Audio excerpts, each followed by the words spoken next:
Sal de tu coche, muchacho. El rugido del jefe Frank Miller resonó por el aparcamiento de la comisaría, tan agudo que atravesó el zumbido distante del tráfico vespertino. Su puño, envuelto en guantes tácticos de cuero negro, impactó en la mandíbula del agente Marcus Thorne, un crujido espantoso de hueso y cartílago.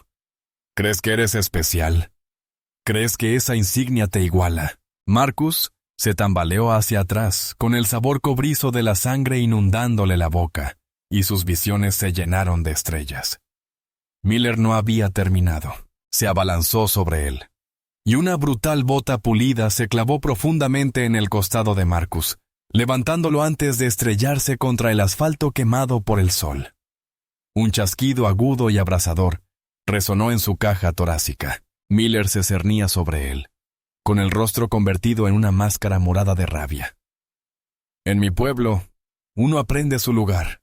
Solo eres un número, otro desastre que tengo que limpiar. Escupió al suelo a centímetros de la cara de Marcus antes de darse la vuelta y regresar a la comisaría, dejando a su oficial subordinado, retorciéndose en una sinfonía de agonía y humillación. ¿Qué pudo haber provocado esta horrible explosión de violencia? ¿Y cómo puede un hombre destrozado física y espiritualmente por su propio comandante encontrar justicia en un sistema diseñado para proteger a hombres como Miller? Si crees que nadie está por encima de la ley, dale me gusta a este video y dinos desde qué ciudad lo estás viendo. Suscríbete al canal porque el resto de esta historia te dejará sin aliento. Para el oficial Marcus Thorne, el día había comenzado con la engañosa calma de un lago plácido, cuya serena superficie ocultaba al monstruo que acechaba en sus profundidades. A sus 28 años, Marcus era la viva imagen del policía moderno. Educado, comprometido con la comunidad y con un historial de servicio tan impecable que prácticamente brillaba. En los 5 años que había servido en el departamento de policía de Oak Haven, había recibido 2 condecoraciones por su valentía y el discreto respeto de la mayoría de sus colegas. Creía en la placa, no como símbolo de poder, sino como un pacto de protección. Creía en cambiar el sistema desde dentro. Una parada de tráfico respetuosa, una disputa doméstica calmada a la vez. Oak Haven, una ciudad mediana enclavada en las ondulantes colinas del corazón del país, era un lugar de marcados contrastes. Presumía de pintorescas calles arboladas y un sector tecnológico floreciente. Pero también estaba imbuido de una mentalidad anticuada, un lugar donde la tradición a menudo se convertía en prejuicio.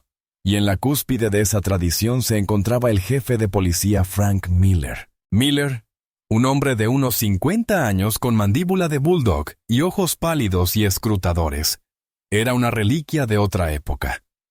Dirigía el departamento con mano de hierro y una firme convicción en una jerarquía tan antigua como el tiempo mismo. En su mundo, había protectores y protegidos, y las fronteras eran claras e inflexibles. Marcus siempre había sentido el frío de la desaprobación de Miller, una leve corriente de animosidad que se extendía por debajo de sus interacciones profesionales. Se notaba en la forma en que Miller lo llamaba Thorne, mientras llamaba a los oficiales blancos del mismo rango por su nombre de pila. Era el escrutinio adicional de sus informes, los cumplidos ambiguos que parecían más bien advertencias. Marcus lo había gestionado todo con profesionalidad, convencido de que su desempeño hablaría por sí solo, de que la excelencia era un lenguaje que incluso un intolerante debía entender. Se equivocó. El día del asalto, la tensión en la comisaría ya era evidente. Un caso de robo de alto perfil se había descontrolado, y Miller estaba enfrascado en una diatriba, con una voz grave y gruñona que mantenía a todos en vilo. Marcus había pasado la mañana finalizando un informe sobre un programa de extensión comunitaria que había iniciado. Un proyecto destinado a fomentar la confianza entre la policía y los jóvenes pertenecientes a minorías del pueblo. Se sentía orgulloso del trabajo, viéndolo como un paso tangible hacia el tipo de policía en el que creía. Entregó el informe a la oficina de Miller justo antes de terminar su turno. 15 minutos después, la voz del jefe resonó por el intercomunicador de la comisaría, sin la menor cortesía. «Thorne, ahora mi oficina». Marcus encontró a Miller recostado en su sillón de cuero, con una mueca de desprecio torciendo sus labios, mientras sostenía el informe de Marcus entre el pulgar y el índice, como si fuera un trapo sucio. «¿Qué es esta basura?», preguntó Miller con una voz engañosamente suave. «Esta tontería de dar la mano y sentirse bien». «Construyendo puentes. Eres policía, Thorne, no trabajador social. Tu trabajo es encerrar a matones, no organizar partidos de baloncesto con ellos». Marcus se irguió, con las manos entrelazadas a la espalda. «Jefe, con el debido respeto, se ha demostrado que la participación comunitaria reduce los índices de delincuencia. Si la gente confía en nosotros». Miller golpeó el escritorio con la mano. El sonido fue como un disparo en la silenciosa oficina. «Les diré que reduce la delincuencia. Miedo, respeto, saber quién manda». Están desperdiciando recursos del departamento en este proyecto tan sensiblero, cuando tenemos a verdaderos criminales sueltos. El desdén fue claro, el desprecio palpable. Marcus sintió un nudo familiar en el estómago, pero mantuvo la voz firme. «Mi intención era solo apoyar la misión del departamento, jefe». «Su intención», espetó Miller, «es olvidar lo que es. Está aquí para seguir órdenes, no para reinventar la maldita rueda». Se puso de pie. Su presencia física dominaba la pequeña habitación. «Saque esta basura de mi escritorio y aclare su trabajo». Empujó el informe por encima del escritorio, esparciendo las páginas por el suelo. Marcus se agachó para recogerlos, con la mandíbula apretada por el esfuerzo de contener las palabras que desesperadamente quería decir. Sabía que no se trataba de un informe. Se trataba de control. Se trataba de que Miller le recordara su lugar en el mundo rígido y prejuicioso del jefe. Cuando Marcus se dio la vuelta para irse, Miller añadió un último comentario venenoso. «Y arregla esa luz trasera de tu vehículo. No voy a permitir que mis oficiales anden por ahí con la pinta de ser de un gueto». Esa fue la chispa. No fue solo una orden. Fue un insulto deliberado y dirigido. Marcus se detuvo en la puerta. Su entrenamiento le gritaba que se fuera, pero su dignidad exigía una respuesta. Se giró, con una expresión de profesionalismo en la cara. «Sí, jefe, me encargaré». Pero su tono, sereno y firme, carecía de la diferencia que Miller esperaba. Era el tono de un igual, no el de un subordinado. Miller entrecerró los ojos. La silenciosa insubordinación era un desafío que no podía ignorar. «¿Tienes algo más que decir, Thorne?» Marcus sostuvo su mirada. «No, jefe». Entonces se dio la vuelta y salió de la oficina, con la espalda recta, dejando a Miller sumido en una furia volcánica silenciosa. La confrontación no había terminado. Simplemente se había trasladado a un nuevo escenario, más peligroso. Marcus aún no lo sabía, pero mientras caminaba hacia su coche en el estacionamiento de la comisaría, se encaminaba hacia el final de su vida tal como la conocía. El asfalto del estacionamiento irradiaba el calor del día, brillando en ondas difusas que distorsionaban las ordenadas filas de coches y vehículos particulares. Marcus caminó hacia su sedán de 10 años, impecablemente mantenido, con las páginas de su informe rechazado aferradas en la mano. El papel parecía frágil, símbolo de su intento fallido de aportar un pequeño avance a un departamento anclado en el pasado. Estaba furioso, una rabia profunda y latente que había aprendido a contener toda su vida. Era la ira de ser juzgado no por sus acciones, sino por el color de su piel, de que cuestionaran su competencia por razones ajenas a su trabajo. Metió la llave en la puerta del coche, mientras calculaba mentalmente la manera más rápida de reemplazar la carcasa rota de la luz trasera. Un pequeño desperfecto de un carrito de la compra perdido hacía semanas que no había tenido tiempo de arreglar. Era algo tan trivial, pero en manos de Miller se había convertido en un arma, en otra herramienta de humillación. Estaba a punto de abrir la puerta cuando oyó los pasos pesados y pausados sobre la grava a sus espaldas. No necesitó darse la vuelta para saber quién era. El aire mismo parecía denso, cargado de malicia. «No creo haberlo despedido, agente». La voz del jefe Miller era un gruñido bajo, desprovista de toda pretensión de autoridad y cargada de cruda amenaza. Marcus se giró lentamente, manteniendo una postura discreta, con las manos visibles. Mi turno terminó. Jefe. Iba a casa. Miller se detuvo a pocos metros, invadiendo el espacio personal de Marcus. Tenía la cara enrojecida y una vena le latía en la sien. La ira apenas controlada de su oficina se había desbordado en algo primitivo y desagradable. Tu turno termina cuando yo lo diga. ¿Crees que puedes simplemente alejarte de tu jefe? Mírame con esa mirada desafiante y piensa que no habrá consecuencias. Marcus se mantuvo firme, con voz tranquila y serena, en marcado contraste con la furia apenas contenida de Miller. No quise desafiar, jefe. Estaba siguiendo tu orden de salir de la oficina. Apelar a la lógica fue como echar agua al fuego. Solo empeoró las cosas. No te hagas el abogado conmigo, muchacho, gruñó Miller, dando otro paso adelante hasta quedar casi pecho contra pecho con Marcus. La palabra muchacho, pronunciada con un desprecio venenoso, quedó suspendida en el aire entre ellos. Era una palabra diseñada para despojarlo de su hombría, de su insignia, de su propia identidad. Fue la palabra que quebró la compostura cuidadosamente construida por Marcus. No me llames así, dijo Marcus en voz baja pero firme. No fue una petición, fue una orden. Por una fracción de segundo, Miller pareció desconcertado, sorprendido de que la víctima de sus insultos se atreviera a responder.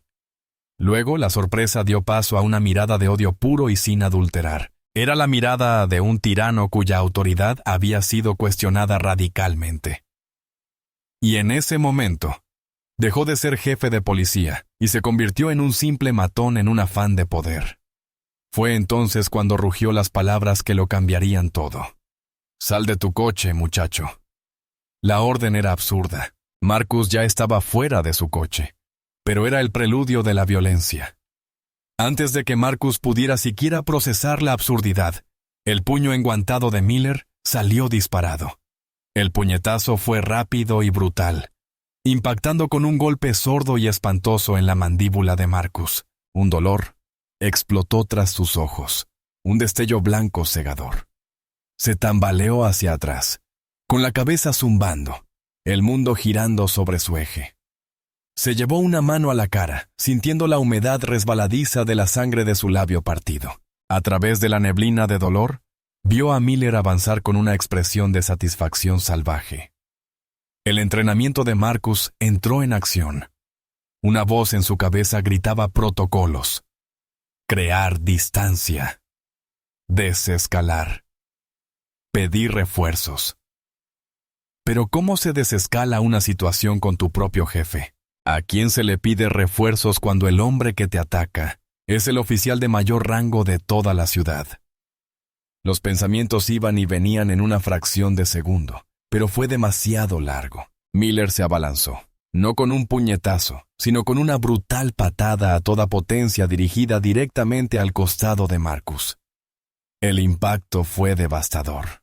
Marcus sintió una fuerte descarga eléctrica de dolor cuando la bota impactó contra su caja torácica. Oyó un chasquido espantoso, el sonido de algo vital en su interior cediendo.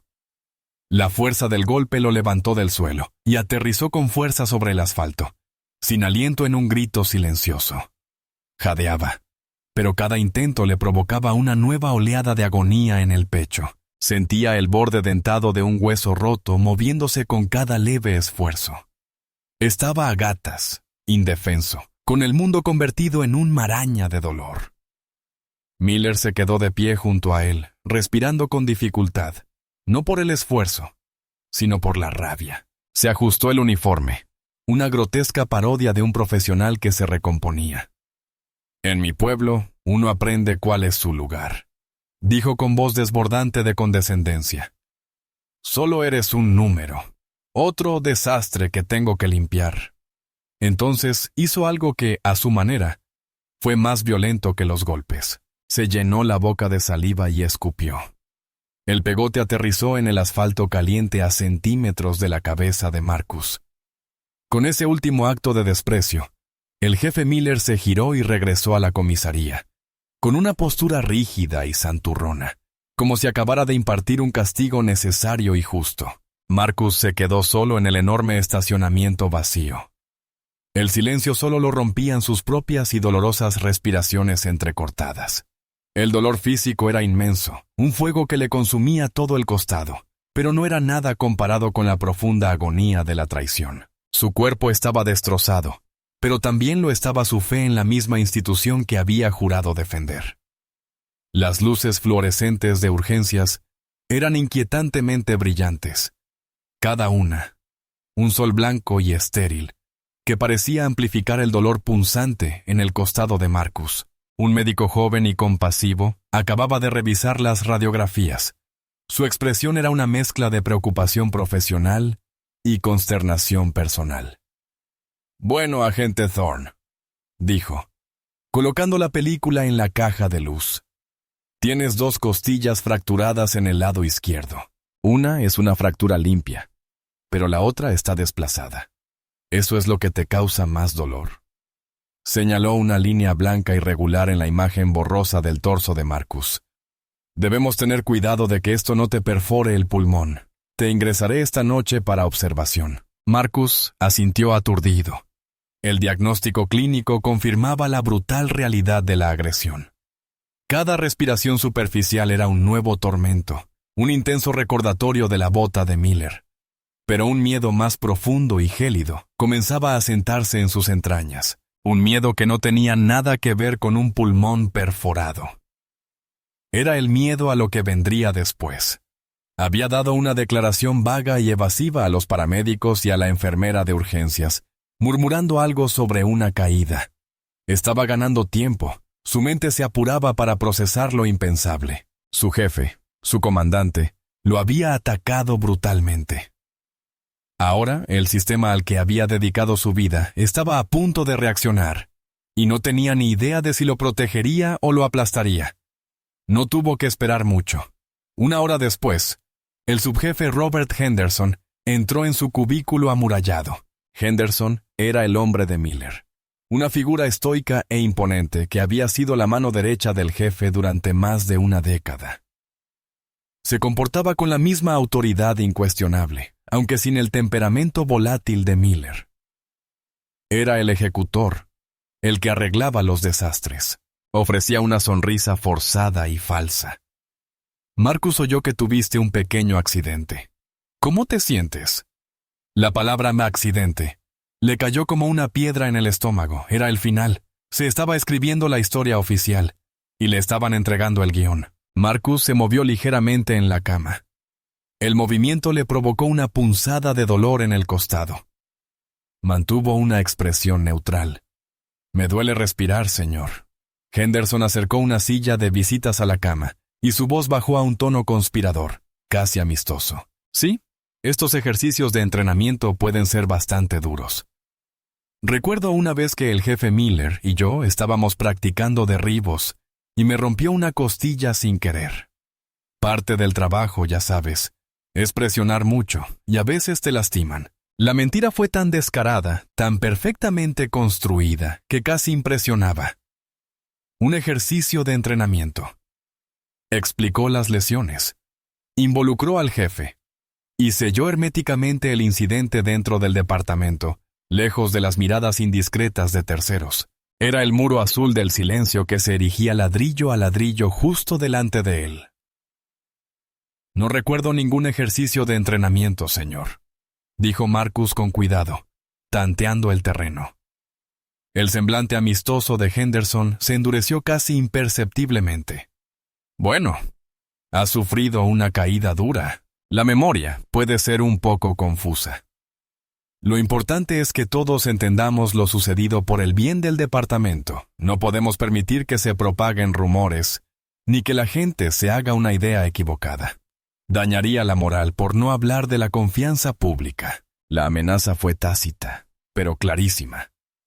«Hazte a la fuerza o te obligaremos». Marcus miró al subjefe, con su rostro sereno y seguro, y comprendió la magnitud de lo que se enfrentaba. No se trataba solo de Frank Miller y su furia racista. Se trataba de una institución entera protegiendo a uno de los suyos. Decir la verdad sería declararle la guerra al mismo departamento para el que trabajaba. Lo desacreditarían, lo pintarían como un empleado descontento, un mentiroso, un alborotador. Su carrera estaría acabada y Miller probablemente se iría con solo una reprimenda. Algunos otros oficiales de su turno pasaron más tarde. Sus visitas fueron cortas e incómodas. Trajeron revistas y ofrecieron trivialidades vacías. «He oído que te caíste, hombre. Cúrate rápido. Avísanos si necesitas algo». Pero ninguno lo miró a los ojos. Lo sabían. Claro que lo sabían. El estacionamiento no estaba completamente desierto. Alguien debió haber visto algo. Alguien debió haber oído los gritos de Miller. Pero sus miradas desviadas y su incómodo andar arrastrando los pies le dijeron todo lo que necesitaba saber. No serían sus aliados. Estaban cerrando filas, priorizando la supervivencia sobre la justicia. La sensación de aislamiento era más sofocante que el dolor en el pecho. Era un extraño en su propia casa, un colega de uniforme azul que ahora era tratado como una carga. Cuando Henderson regresó justo antes de irse, su mensaje fue más directo. El jefe se siente fatal por lo duro que se puso el simulacro. Quiere asegurarse de que todas sus facturas médicas estén cubiertas. Por supuesto, nos encargaremos de todo a través del seguro del departamento. Solo necesitamos su firma en el informe del incidente. Es un procedimiento estándar. Dejó un portapapeles en la mesita de noche. Marcus no tuvo que mirar el informe para saber qué decía. Sería una obra de ficción. Un relato depurado de un ejercicio de táctica defensiva fallido. Su firma sería el sello definitivo de la mentira, su respaldo al encubrimiento. «Necesito descansar, señor», dijo Marcus con voz ronca. El médico me dio analgésicos. Tengo la cabeza un poco nublada por estar firmando documentos oficiales. Fue la única excusa que se le ocurrió. Un pequeño acto de desafío que le dio un poco más de tiempo. Henderson apretó la mandíbula. Tomó el portapapeles. «Claro, lo solucionaremos cuando te sientas mejor». Se detuvo en la cortina y se giró una última vez. «Solo recuerda quién firma tus cheques, Marcus. Aquí todos somos un equipo. Protegemos a los nuestros». Acababan de cerrar la puerta de su celda de aislamiento. Estaba solo, herido y rodeado de enemigos que se hacían pasar por colegas. El sistema que había jurado defender ahora trabajaba activamente para silenciarlo, y tenía que decidir si lo permitiría. Las 4 paredes de su pequeña y ordenada habitación parecían apretujarse sobre él. Tras 2 días de observación, Marcus se encontraba confinado en su casa, prisionero de sus propias heridas. El dolor era una presencia implacable y opresiva, una manifestación física constante del odio de Miller. Pero a medida que la conmoción inicial y la agonía física comenzaron a ceder hasta convertirse en un dolor palpitante y manejable, su mente se agudizó, despejándose como el cielo después de una tormenta. Yacía en la cama. Las órdenes del médico de descansar y evitar actividades extenuantes le proporcionaban algo que no había tenido en años: tiempo. Tiempo para pensar, procesar y planificar. Su primer instinto, el grito primario de su orgullo herido, fue contraatacar con fuerza e inmediatez, convocar una rueda de prensa, acudir a las noticias locales, gritar la verdad a los 4 vientos hasta que alguien, quien fuera, se viera obligado a escuchar. Imaginó la escena, los flashes de las cámaras, sus palabras apasionadas y furiosas, la denuncia pública de Frank Miller. ¿Y luego qué? Su formación, su innato sentido de la estrategia, se impusieron. Había visto lo que les pasaba a los denunciantes. El departamento lanzaría una campaña de desprestigio. Investigarían cada rincón de su vida, buscando cualquier error que hubiera cometido para desacreditarlo. Usarían a los medios para presentarlo como inestable, insubordinado, un hombre resentido. Miller lo negaría todo. Henderson corroboraría la mentira sobre el accidente del entrenamiento, y los demás oficiales mantendrían su silencio absoluto. Sería su palabra contra todo el departamento de policía de Oak Haven. Su ira, por justificada que fuera, sería desestimada como el desahogo de un empleado descontento. Sería un mártir. pero uno ineficaz. Miller sobreviviría y el sistema permanecería inalterado. No, lo que esperaban era una confrontación emocional directa. Era una batalla para la que estaban preparados, un juego que sabían ganar. Él no les seguiría el juego. Recordó una lección de su profesor de historia en la universidad, un hombre que había participado activamente en el movimiento por los derechos civiles. Había hablado de estrategia, de cómo el cambio duradero se lograba no mediante actos impulsivos de ira, sino mediante documentación paciente, meticulosa e invencible. No se derrota a un sistema corrupto gritándole, había dicho el profesor. Se derrota exponiendo sus cimientos podridos tan a fondo que se derrumba por su propio peso. Ese era el camino. No la ira, sino la razón. No fue una explosión fuerte, sino una demolición silenciosa y calculada. Se incorporó lentamente, ignorando la fuerte protesta de sus costillas, y tomó la computadora portátil de su mesita de noche. Abrió un nuevo documento protegido con contraseña y comenzó a escribir. Lo tituló simplemente Registro de Incidentes, F. Miller.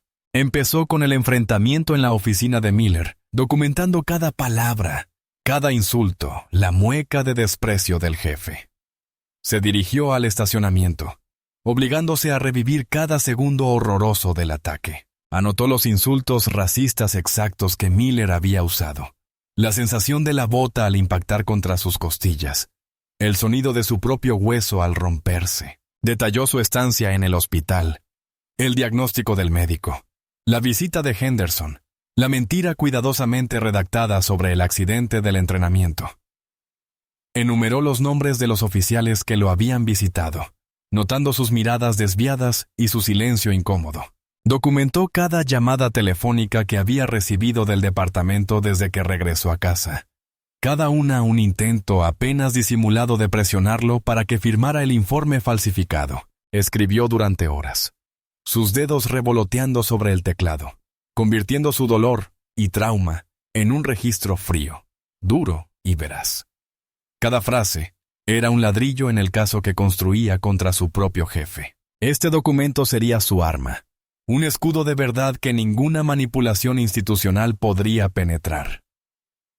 Su teléfono vibró en la mesita de noche. Era un mensaje del sargento Miller, sin parentesco con el jefe, un hombre decente que estaba atrapado en la gerencia media. Oye, Marcus, Henderson vuelve a preguntar por ese informe. Avísame cuando te sientas con ánimos para firmarlo para que pueda sacarlo de mi escritorio. Marcus miró fijamente el mensaje.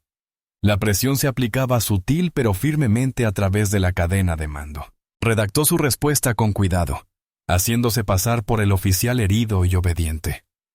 Sigo con mucho dolor, sargento. El doctor me ha dado unos medicamentos fuertes que me dejan bastante aturdido. No quiero firmar nada oficial hasta que tenga la mente despejada. Espero que lo entienda. Pulsó enviar. Que pensaran que solo era una víctima de recuperación lenta. Que creyeran que su tapadera se estaba sosteniendo. Que no supieran que en la tranquilidad de su dormitorio no solo se recuperaba, sino que se armaba para la guerra. Pasó el resto del día investigando. Buscó abogados de derechos civiles en su estado, buscando bufetes especializados en casos de mala conducta policial. Leyó artículos sobre los precedentes legales, sobre el alto nivel de exigencia para demostrar el uso excesivo de la fuerza y la discriminación racial, especialmente cuando se trataba de un agente contra otro. Comprendía la monumental tarea que le aguardaba, pero cuanto más leía, más se endurecía su determinación. Esto era más grande que sus costillas rotas. Se trataba de todos los agentes de color a los que se les había dicho que conocieran su lugar. Se trataba de un sistema que protegía a los depredadores en puestos de poder. Finalmente encontró un nombre que le llamó la atención. Ava Bennett, abogada de derechos civiles de la capital del estado, con reputación de ser una defensora tenaz, brillante e intrépida de las víctimas de la brutalidad policial. El sitio web de su bufete enumeraba una serie de casos exitosos y de alto perfil contra departamentos corruptos. Ella era la indicada. Respiró hondo y con dolor, y contestó el teléfono. Ya no era solo una víctima. Era un demandante. La retirada estratégica había terminado.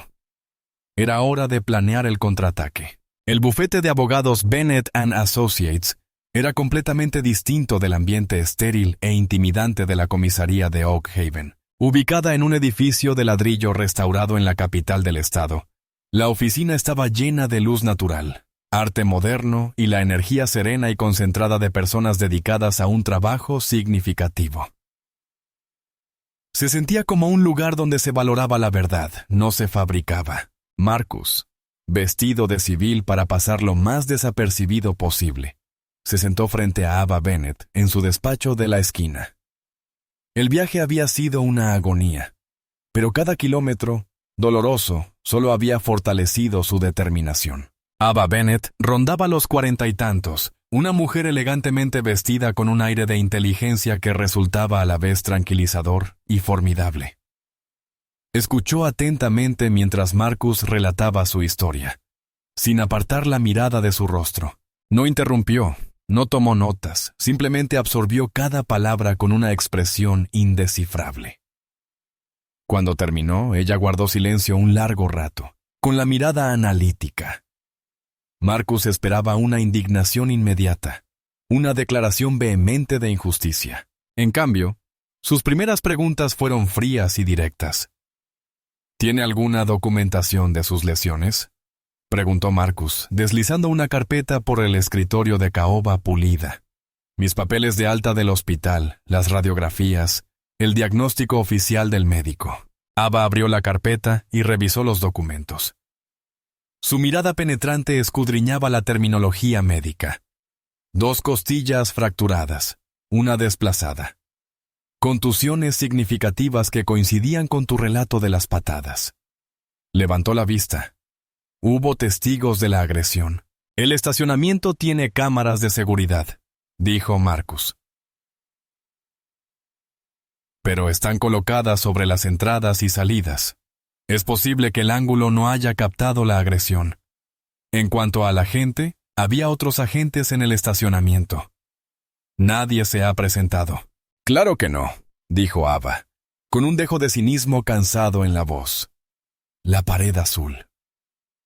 Es el primer y mayor obstáculo en todos los casos como este. Se reclinó en su silla, juntando los dedos. Permítame serle brutalmente sincera, agente Thorne. Tiene una batalla difícil por delante. Es su palabra contra la del jefe de policía y, por extensión, contra todo su departamento. Dirán que es una mentirosa. Dirán que se lesionó en un accidente de entrenamiento. Indagarán en tu pasado y usarán todo lo que encuentren para destruir tu credibilidad. Intentarán arruinarte financiera, profesional y emocionalmente. Marcus la miró a los ojos sin pestañear. Lo entiendo. Bien, dijo con un destello de aprobación en los ojos. Ahora, hablemos de lo que quieres. Tenemos 2 opciones. La primera es un acuerdo. Puedo redactar una carta de demanda a la ciudad. Presentamos su historial médico y la amenaza de una demanda. Lo negarán todo, pero su compañía de seguros probablemente los presionará para que lleguen a un acuerdo y así evitar un juicio público. Recibirá un cheque, firmará un acuerdo de confidencialidad y todo se resolverá sin problemas. Recibirás una compensación, pero Miller seguirá siendo el jefe y nada cambiará. Hizo una pausa, asimilando el peso de esa opción. Luego está la segunda opción. Presentamos una demanda federal por derechos civiles. Demandamos al jefe Miller por fuerza excesiva y agresión, y demandamos a la ciudad de Oak Haven por permitirle actuar y violar tus derechos constitucionales. Lo hacemos público. Vamos a la guerra.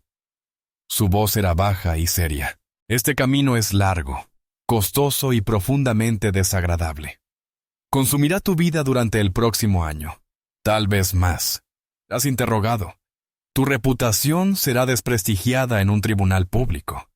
Podrías perder tu carrera incluso si ganas el caso. Pero si ganamos, obtendremos más que dinero. Conseguiremos un veredicto. Conseguiremos rendir cuentas públicamente. Obligamos a la ciudad a enfrentar la corrupción en el corazón de su departamento de policía. Quizás logremos que Miller sea destituido.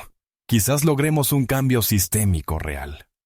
Ella lo miró con una mirada penetrante. Así que te pregunto de nuevo. ¿Qué quieres, Marcus? ¿Un día de pago o un ajuste de cuentas? Marcus pensó en la humillación, el dolor, el desprecio absoluto en los ojos de Miller. Pensó en los demás oficiales que seguramente habían sufrido en silencio bajo el régimen de Miller. Pensó en la comunidad que había jurado proteger, una comunidad que merecía algo mejor que un jefe de policía que gobernaba con prejuicios y miedo. La decisión era clara. Lo había sido desde el momento en que decidió contraatacar. «Quiero un ajuste de cuentas», dijo con voz firme, sin vacilación. Una lenta sonrisa se dibujó en el rostro de Ava Bennett. Era la sonrisa de una luchadora que acababa de encontrar una buena causa. «Buena respuesta», dijo. «Es la única respuesta que me interesa». Se inclinó hacia adelante de repente. «Todo en serio. Bien, esto es lo que haremos. No debe hablar con nadie del departamento sobre esto. Siga actuando como un oficial obediente que recupera. Diles que tu abogado se encarga ahora de todas las comunicaciones relacionadas con tu lesión laboral. Eso les avisará de que vamos en serio. No firmes nada, ni el informe del incidente, ni la exención médica, nada». Acercó un bloc de notas y empezó a tomar notas. «Mientras tanto, voy a presentar una carta de preservación de pruebas ante la ciudad. Exigiré que conserven todas las grabaciones de las cámaras de seguridad del día del incidente, todos los correos electrónicos y mensajes de texto de Miller, y todas las comunicaciones internas relacionadas contigo. Probablemente alegarán que las grabaciones fueron sobrescritas, pero la exigencia en sí misma es un paso legal crucial». Su energía era contagiosa, transformando el peso opresivo de la situación de Marcus en un plan de acción concreto. Por primera vez desde el asalto, sintió un atisbo de esperanza. Ya no estaba solo. Tenía un aliado poderoso y brillante. «Mi trabajo», continuó Eva, «es encontrar una grieta en ese muro azul». Alguien vio algo. Alguien sabe que Miller es un lastre. Siempre hay alguien. Voy a contratar a un investigador privado, un exdetective de confianza, para que empiece a indagar discretamente en el pasado de Miller. Necesitamos averiguar si ya lo había hecho antes. Se levantó y extendió la mano. Cuando Marcus la estrechó, su apretón fue firme y seguro. «Esto no será fácil, Marcus, pero hombres como Frank Miller cuentan con que sus víctimas estén demasiado asustadas y demasiado aisladas para defenderse. Vamos a demostrarle lo mucho que calculó mal». Mientras Marcus conducía de regreso a casa, el dolor en las costillas pareció disminuir, reemplazado por una sensación de propósito. La alianza se había forjado. La guerra había comenzado. Los días siguientes se desvanecieron en una rutina de dolorosa paciencia. Confinado en su casa, Marcus se centró en dos cosas: la recuperación física y la preparación estratégica. Siguió las indicaciones del médico al pie de la letra, descansando su cuerpo, permitiendo que los huesos fracturados se recompusieran lentamente. Pero su mente estaba ocupada. Convirtió su casa en el centro de mando de su creciente batalla legal. Su registro de incidentes, el documento que había empezado en un arrebato de ira inicial, se convirtió en un expediente exhaustivo. Añadió todos los detalles que recordaba, por insignificantes que fueran. La hora exacta del enfrentamiento, el tiempo que hacía ese día, la marca y el modelo de los coches aparcados cerca. Creó una cronología, cruzando sus recuerdos con su horario de trabajo y el registro de llamadas de su teléfono. Estaba construyendo una base inquebrantable de hechos, una narrativa tan detallada y consistente que sería imposible descartarla como producto de una memoria borrosa. Su comunicación oficial con el departamento ahora se canalizaba completamente a través de Ava. Como ella se había predicho en cuanto se mencionó el nombre de su firma, el tono de las llamadas cambió de una fingida preocupación a una cautelosa formalidad. El subjefe Henderson ya no lo llamaba directamente. En cambio, recibió correos electrónicos formales y rígidos del departamento legal de la ciudad, preguntando sobre su recuperación y la finalización del informe de lesiones. Cada uno fue reenviado a Ava, quien respondió con cartas igualmente formales, indicando que el agente Thorne no estaba en condiciones de declarar en ese momento. Era un fantasma dentro de su propio departamento. Su presencia solo se percibía a través de la correspondencia legal que fluía entre la oficina de Ava y el administrador municipal. Sabía que los engranajes de la maquinaria institucional estaban en marcha, intentando averiguar cómo manejar la inesperada complicación de un abogado. Esperaban que firmara el documento discretamente y aceptara la tapadera. Su negativa fue un obstáculo para ellos. Mientras tanto, la investigación de Ava avanzaba con discreta eficiencia. Había contratado a un investigador privado llamado David Chen, un detective jubilado de una gran ciudad con un don para desenterrar secretos que los poderosos querían mantener ocultos. Chen comenzó su trabajo no entrevistando a oficiales en activo, una acción que habría alertado inmediatamente a Miller, sino comenzando por los márgenes. Recabó el historial de servicio de Miller, sus condecoraciones y, aún más importante, todas las denuncias civiles presentadas en su contra a lo largo de sus 25 años de carrera. Empezó a rastrear a los policías de Oak Haven que se habían jubilado o renunciado durante la última década. Estos eran hombres y mujeres que ya no estaban atados por el muro azul del silencio, que no tenían una carrera que proteger. La teoría de A era simple. Un hombre capaz de agredir a un subordinado con tanta brutalidad despreocupada no desarrollaba ese comportamiento de la noche a la mañana. Era un patrón, y los patrones dejan huella. Marcus pasaba horas al teléfono con Ava cada día, analizando minuciosamente la cultura del departamento, sus dinámicas de poder y sus reglas tácitas. Le ofreció un análisis detallado de la estructura de mando de la comisaría, señalando a los aliados más fieles de Miller, como Henderson, e identificando a los oficiales que podrían ser más comprensivos, incluso si les daba miedo hablar. Recordó pequeños incidentes del pasado, aparentemente insignificantes. Miller haciendo chistes subidos de tono al pasar lista, su trato despectivo hacia las mujeres policías, su abierto desprecio por las técnicas policiales modernas, como la desescalada y la formación sobre prejuicios implícitos, por sí solas. Estas eran quejas menores, pero entrelazadas. Pintaban la imagen de un hombre ebrio de su propia autoridad, un hombre que veía cualquier desafío a su visión del mundo como un ataque personal. «Es un tirano clásico», dijo Ava durante una de sus llamadas.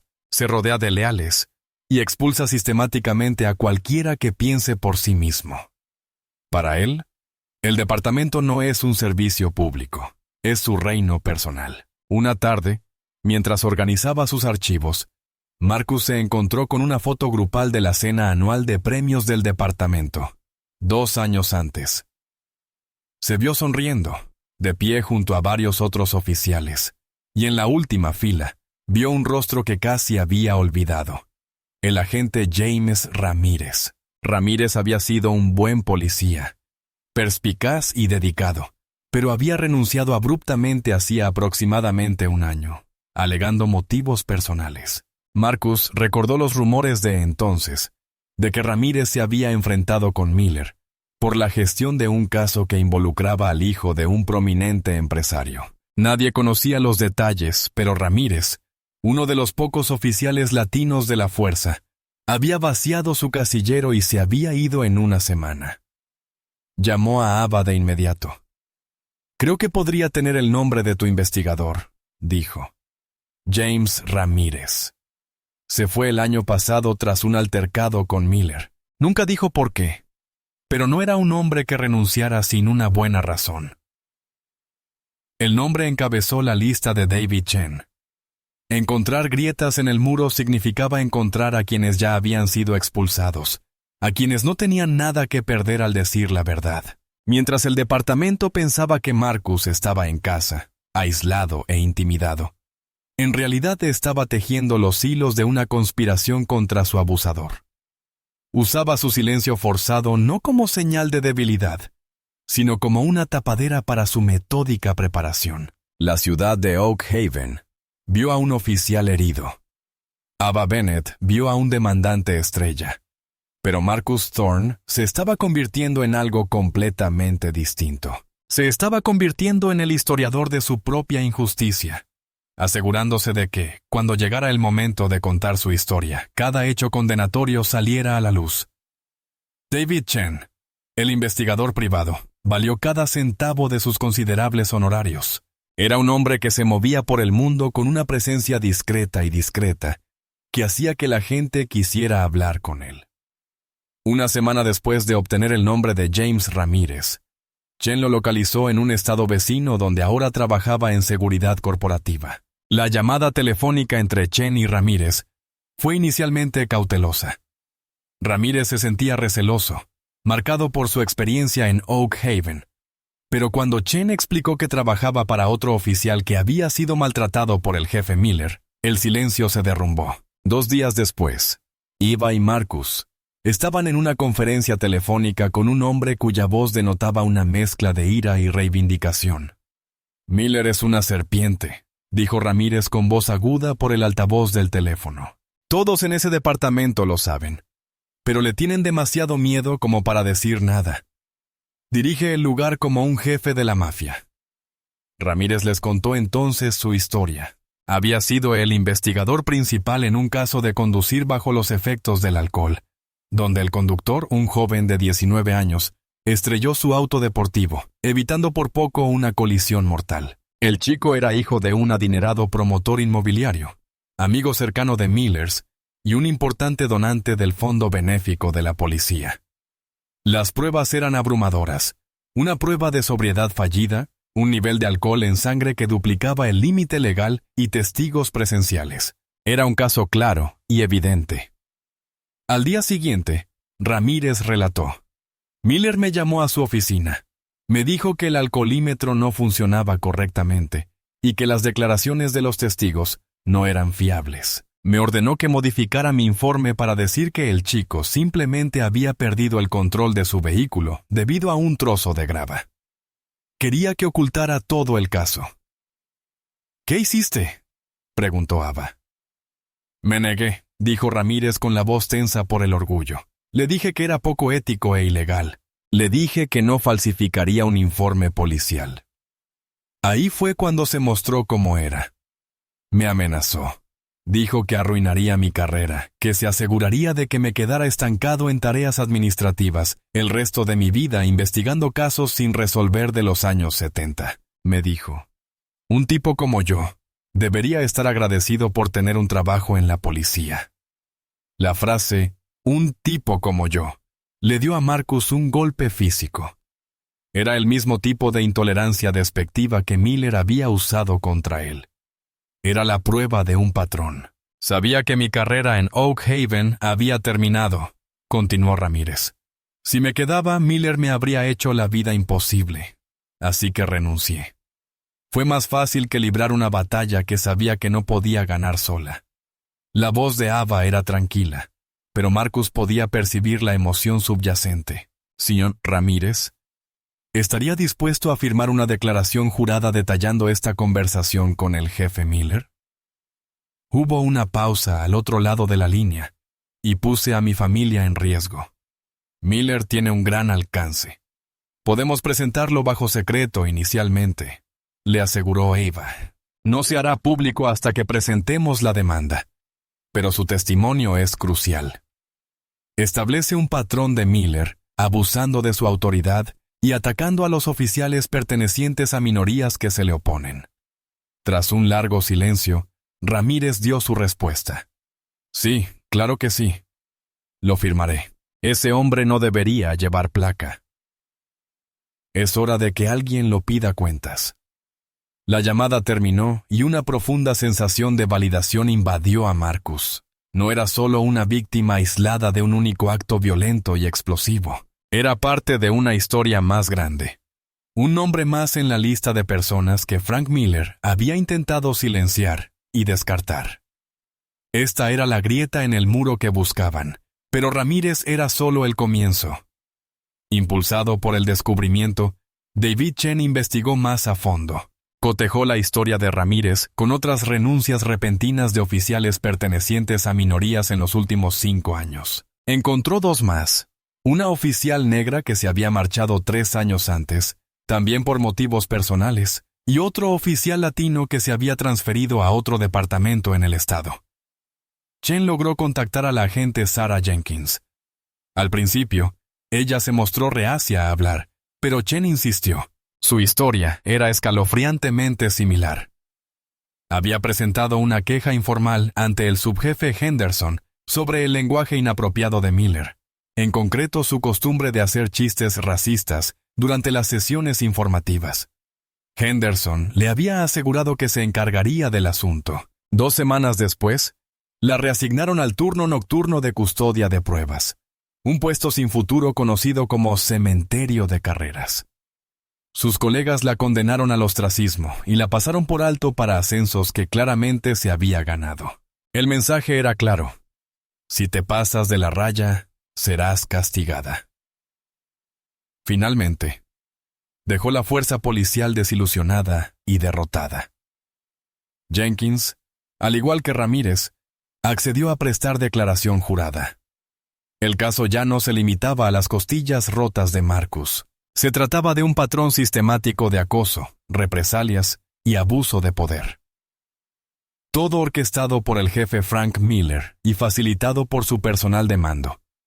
En particular, el subjefe Henderson. Eva ahora contaba con 2 exoficiales, ambos pertenecientes a minorías, dispuestos a denunciar públicamente la tiranía de Miller. Contaba con el historial médico impecable de Marcus. Contaba con la negativa del propio departamento a realizar una investigación legítima. «Lo tenemos, Marcus», dijo Ava, con la voz cargada de anticipación durante su siguiente encuentro. Esto ya no es solo un «él dijo que él dijo». Es un patrón. Ya no estamos demandando a un hombre, estamos acusando a un régimen corrupto y discriminatorio. Los cimientos del reino de Miller comenzaban a desmoronarse y ni siquiera habían disparado el primer tiro público. Tal como Ava predijo, el departamento, impaciente por el silencio de Marcus, decidió forzar la situación. Marcus recibió una citación formal, no negociable, para comparecer ante la Oficina de Asuntos Internos en relación con su lesión laboral. Fue una clásica maniobra burocrática diseñada para intimidarlo y obligarlo a declarar sin la presencia de su abogado. Eva, sin embargo, le llevaba ventaja. Ella respondió de inmediato con una carta legal en la que declaraba que, como su asesora legal, estaría presente en todas las entrevistas y que éstas serían grabadas por un taquígrafo judicial certificado que ella contrataría a su propio costo. Los abogados de la ciudad accedieron a regañadientes. Legalmente no podían negarle la asistencia letrada. La entrevista se llevaría a cabo en una pequeña sala de conferencias sin ventanas en la comisaría, un lugar que Marcus conocía bien, una sala diseñada para interrogatorios. El aire era viciado y pesado. Marcus estaba sentado a un lado de la mesa, flanqueado por Ava, quien parecía tranquila y serena, con su maletín abierto. Al otro lado estaban sentados el subjefe Henderson y un teniente del IA de rostro severo, llamado Wallace, un hombre conocido en todo el departamento como uno de los compinches más leales de Miller. El montaje era una completa farsa. Esto no era una investigación, era una formalidad, un intento de crear un registro documental que exonerara al jefe. Wallace comenzó la entrevista con una voz monótona mientras leía un guión preparado. Official Thorne. Esta entrevista es para registrar oficialmente las circunstancias de las lesiones que sufrió la tarde del... Continuó. Y el lenguaje burocrático contrastaba marcadamente con la brutal violencia que pretendía describir. Ava había preparado a Marcus durante horas. Su estrategia era de una precisión meticulosa y frustrante. Debía responder a todas las preguntas con la verdad, pero no ofrecer información que no le solicitaran directamente. Debía ser un oficial modelo, respetuoso, profesional y aparentemente cooperativo, sin darles nada que pudieran manipular o usar en su contra. Oficial Thorne. Comenzó Wallace. Por favor, describa con sus propias palabras los hechos que llevaron a su lesión. Tuve una reunión con el jefe Miller en su oficina, dijo Marcus con voz firme. Después de la reunión me dirigí al estacionamiento de empleados para recuperar mi vehículo personal y lo que sucedió allí. Resulté herido. La simple declaración quedó suspendida en el aire. El ojo de Wallace se crispó con fastidio. ¿Puede ser más específico? ¿Cómo se lesionó? Sufrí 2 costillas fracturadas y múltiples contusiones, respondió Marcus, citando textualmente su informe médico. Sí, tenemos el informe médico. Intervino Henderson con la voz tensa por la frustración. Lo que necesitamos para nuestro informe es el cómo. ¿Te caíste? ¿Te tropezaste? Como estoy en una situación médica en curso y este incidente está siendo revisado legalmente, mi abogado me ha aconsejado que me ciña a los hechos documentados por profesionales médicos, dijo Marcus, usando la misma fraseología que Ava le había inculcado. Fue una obra maestra de jiu-jitsu burocrático, usando su propia obsesión por el procedimiento en su contra. Ava permaneció sentada en silencio, con una leve sonrisa de Mona Lisa en el rostro. Estaba dejando que Marcus se encargara, demostrándoles que no era una víctima emocional e histérica, sino un oficial tranquilo y profesional que conocía sus derechos. El interrogatorio continuó durante más de 1 hora. Una frustrante danza de evasivas y respuestas evasivas, cuidadosamente formuladas. Intentaron convencerlo de que dijera algo. ¿Entonces participabas en un ejercicio improvisado de tácticas defensivas con el jefe?, preguntó Wallace, con un tono lleno de sugestión. No recuerdo haber participado en ningún ejercicio de entrenamiento, respondió Marcus. ¿Estás diciendo que el jefe miente cuando dice que eso fue lo que pasó? Estoy exponiendo lo que recuerdo de los hechos. Cada pregunta recibía una respuesta tranquila, objetiva y exasperantemente inútil. Marcus podía ver cómo la frustración aumentaba en Henderson y Wallace. Estaban acostumbrados a lidiar con oficiales asustados e intimidados que se derrumbaban bajo presión. No estaban preparados para un sujeto tranquilo, preparado y respaldado por un abogado que claramente jugaba al ajedrez, mientras ellos jugaban a las damas. Henderson finalmente perdió la paciencia. Se inclinó hacia adelante, dejando de fingir una investigación formal. Mira, Marcus, estamos tratando de ayudarte. Estamos tratando de dejar este incidente atrás. Solo dinos que te caíste durante un simulacro. Es simple. Podemos firmar el informe, procesar tu indemnización y tú puedes concentrarte en volver a la calle. Era la oferta de nuevo, al descubierto. Acepta la mentira, acepta el dinero y cállate. Marcus miró directamente a Henderson. Subjefe, me está pidiendo que presente una denuncia falsa. La pregunta, formulada en un tono tranquilo y serio, dejó atónitos a los presentes. El bolígrafo de Wallace se congeló sobre su bloc de notas. Henderson retrocedió como si le hubieran dado una bofetada. Acusar a un oficial superior de solicitar un informe falso era una acusación grave que ponía fin a su carrera. Ava eligió ese momento para intervenir por primera vez. Creo que mi cliente ha respondido a sus preguntas lo mejor que ha podido dadas las circunstancias, dijo con voz fría como el acero. Si no tiene más preguntas relevantes sobre la naturaleza de sus lesiones, damos por concluida esta entrevista. Empezó a empacar su maletín, una clara señal de que el espectáculo había terminado. Wallace y Henderson se quedaron atónitos, completamente desprevenidos. Esperaban controlar la entrevista para presionar a Marcus y obligarlo a obedecer. En cambio, él y Ava habían controlado la narrativa. Se habían negado a caer en la trampa e incluso lograron ponerlos a la defensiva. Al salir de la comisaría a la brillante luz del sol, Marcus sintió una sensación de empoderamiento. La farsa de la investigación interna había fracasado. No solo había sobrevivido al interrogatorio, sino que lo había ganado. Había contemplado el corazón de la maquinaria corrupta del departamento y se había negado a dejarse vencer por sus engranajes. Se mantuvo firme y, al hacerlo, expuso su encubrimiento como lo que era: un intento desesperado por proteger a un culpable.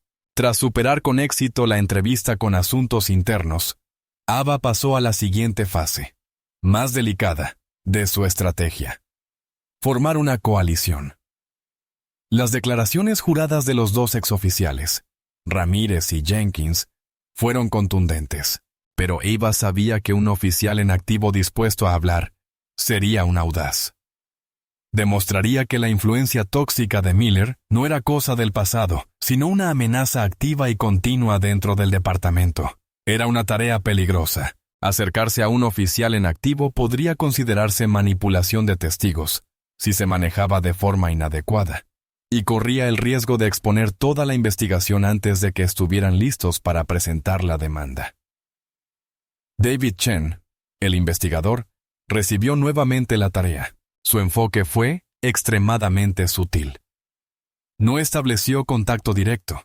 En cambio, utilizó su red de policías retirados para tantear el terreno discretamente. Buscaba oficiales respetados, pero conocidos por su independencia, con reputación de integridad, y quizás lo más importante, aquellos que pudieran tener motivos para estar desilusionados con el liderazgo de Miller. El primer nombre que apareció fue una sorpresa: el sargento Frank Miller. La ironía no pasó desapercibida para nadie. El sargento Miller, un veterano de 20 años con un carácter tranquilo y sereno, era universalmente respetado en el departamento. Era un policía de la vieja escuela en el mejor sentido de la palabra. Justo, fiel a las normas y profundamente comprometido con la comunidad. Compartía nombre con el jefe, pero ahí terminaba la similitud. Lo habían pasado por alto para el ascenso a teniente 3 veces, a pesar de tener mejor expediente y mayor antigüedad que los hombres que lo precedieron. Se rumoreaba que el jefe no soportaba tener a otro molinero en su equipo de mando, y le disgustaba la silenciosa negativa del sargento a involucrarse en la política departamental. Chen organizó una reunión a través de un intermediario de confianza, un capitán retirado amigo tanto de Chen como del sargento Miller. Se encontraron en una mesa tranquila de un restaurante en un pueblo a 48 kilómetros de Oak Haven. El sargento Miller se mostró cauteloso, con el rostro marcado por el cansancio de quien ha visto demasiado. «No debería estar aquí», dijo, removiendo su café. «Si el jefe se entera de que me reuní con usted, mi carrera estará acabada». «Sabemos el riesgo que corre, sargento», dijo Ava con suavidad, quien se había unido a Chen para la reunión. «Estamos aquí porque creemos que es un hombre íntegro, y creemos que sabe que lo que le pasó al oficial Thorne estuvo mal». El sargento Miller suspiró, un sonido pesado y cansado. Mal no alcanza ni para describirlo. «Llevo 20 años como policía. He visto cosas malas, pero nunca he visto a un jefe hacerle lo que le hizo a uno de sus hombres. Es una vergüenza para la policía». Luego confirmó lo que sospechaban. No había presenciado la agresión, pero fue una de las primeras personas en llegar al estacionamiento, tras haber escuchado el alboroto desde la ventana de su oficina. Describió haber encontrado a Marcus en el suelo, jadeando, y haber visto al jefe alejarse con una expresión de furia moral en el rostro. Henderson llegó 1 minuto después, y de inmediato comenzó a controlar la escena. El sargento relató. Él fue quien empezó la historia del accidente de entrenamiento en ese mismo momento. Les dijo a todos que se fueran, que era un asunto del departamento. Era un solucionador que intentaba contener los daños. Ava se inclinó hacia adelante con voz apremiante. «Sargento, ¿estaría dispuesto a testificar sobre eso? Sobre lo que vio en el estacionamiento y los esfuerzos inmediatos de Henderson por crear una tapadera». El sargento miró fijamente su taza de café durante un largo rato. Era un hombre con una hipoteca, una hija en la universidad y solo le quedaban unos años para tener derecho a su pensión completa. Testificar contra su jefe y subjefe significaría sacrificarlo todo. El departamento encontraría la manera de despedirlo con cargos falsos y perdería la pensión que se había ganado durante toda su vida adulta. «Quiero», dijo con la voz cargada de arrepentimiento. «Dios mío, quiero. Pero no puedo. Me lo quitarán todo. No puedo hacerle eso a mi familia». Eva y Chen no presionaron. Entendieron la difícil situación en la que se encontraba. Le agradecieron su tiempo y su honestidad. Cuando estaban a punto de irse, el sargento los detuvo. «Miren», dijo en voz baja. «No puedo testificar, pero deberían hablar con Emily Hayes». Emily Hayes era una novata, una joven oficial que apenas llevaba un año en la academia. Era brillante, idealista y, según el sargento, había estado en el estacionamiento ese día. «¿Lo vio?», dijo. «Vi su rostro. Estaba pálida como un fantasma. Solo es una niña. Probablemente esté muerta de miedo. Pero es una buena niña. Todavía crece en el bien y el mal. Quizás sea la indicada». Era una posibilidad remota.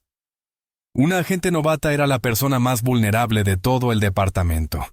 Su carrera podría verse truncada incluso antes de empezar.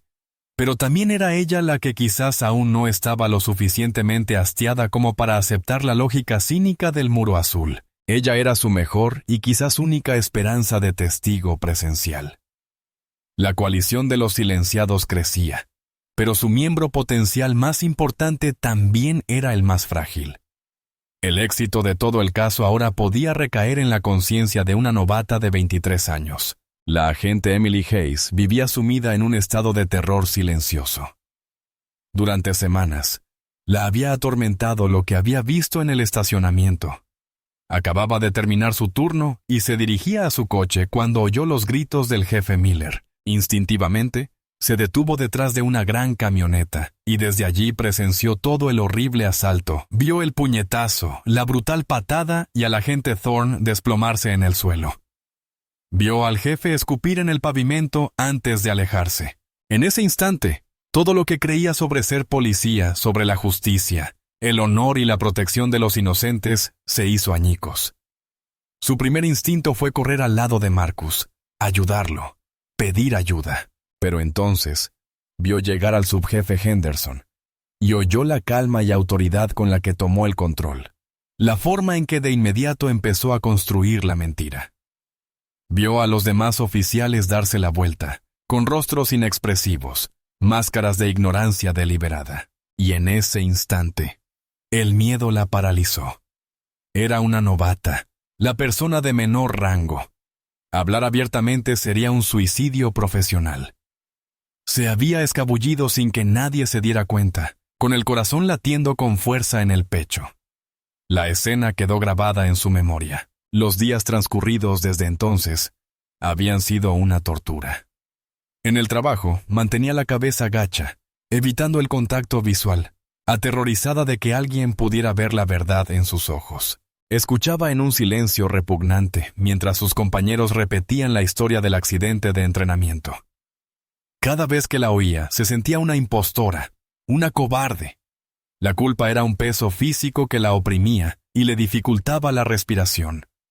Admiraba a Marcus Thorne.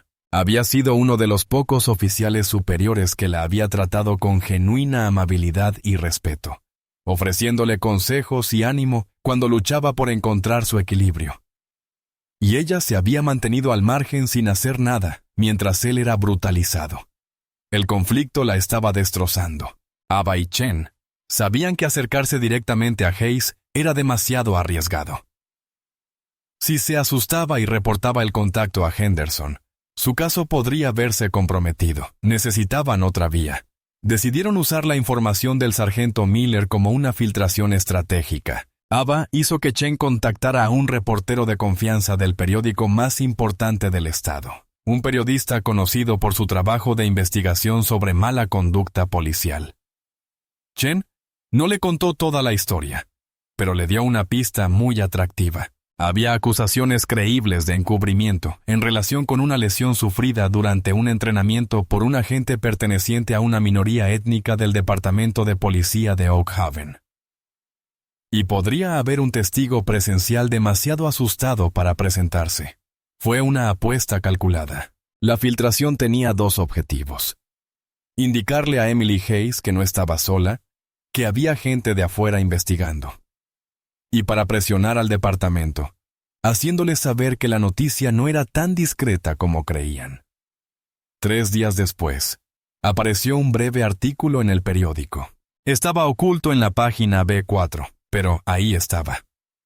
El titular era inocuo. Se investiga la lesión de un oficial de Oak Haven. El artículo mencionaba a un oficial herido en un ejercicio de entrenamiento, pero señalaba que fuentes familiarizadas con la situación sugerían que la versión oficial estaba siendo cuestionada. Fue suficiente para encender la llama sin revelar sus intenciones. Para Emily Hayes, leer ese breve artículo fue como un salvavidas para alguien que se estaba ahogando. Significaba que el secreto que guardaba no era un secreto después de todo. Alguien más lo sabía. La idea era a la vez aterradora y liberadora. Tal vez no estaba tan sola como se sentía. Esa noche, usando un teléfono prepago que había comprado en efectivo, encontró el número del bufete de abogados de Ava Bennett en línea. Le temblaba la mano al marcar. «Bennett y Asociados», respondió una voz tranquila.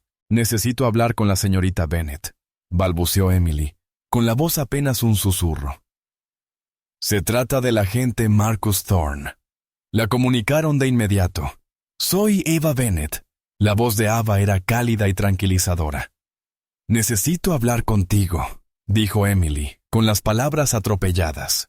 «Vi lo que pasó. Lo vi todo». Ava escuchó pacientemente mientras Emily, con la voz entrecortada por las lágrimas y la culpa, le contaba toda la historia. No presionó para que le diera detalles, simplemente dejó que la joven oficial se desahogara. «He tenido mucho miedo», confesó Emily. «Me destruirán si saben que hablé». «Entiendo tu miedo, Emily», dijo Ava con dulzura. «Y no te mentiré.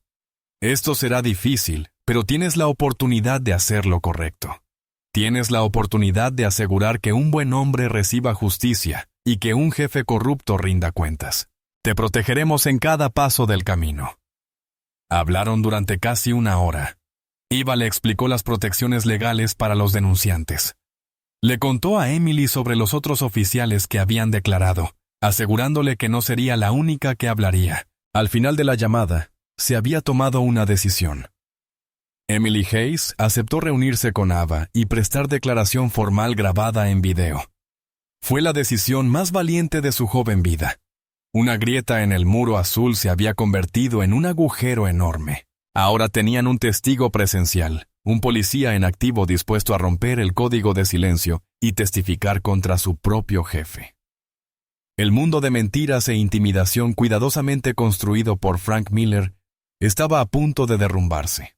El día que Ava presentó la demanda, era una mañana fría y despejada.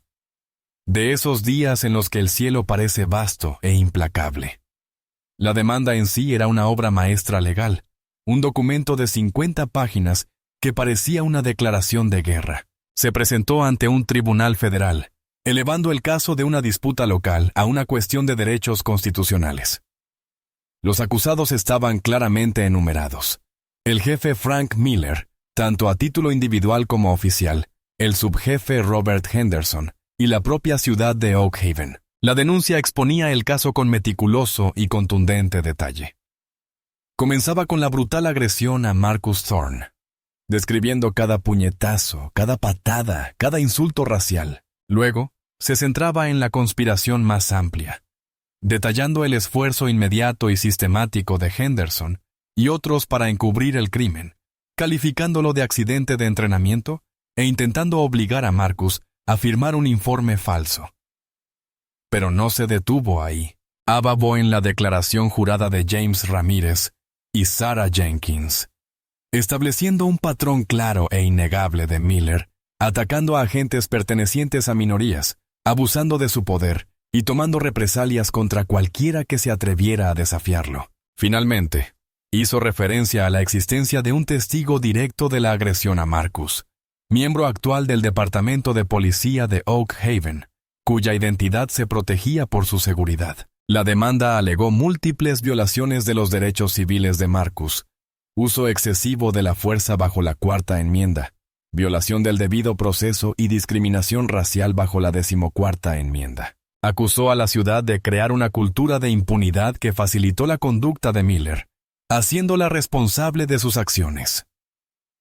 Exigió no solo una indemnización significativa por el sufrimiento físico y emocional de Marcus, sino también una medida cautelar, una orden judicial que exigía cambios sistémicos en el departamento de policía de Oak Haven, incluyendo el despido inmediato del jefe Miller.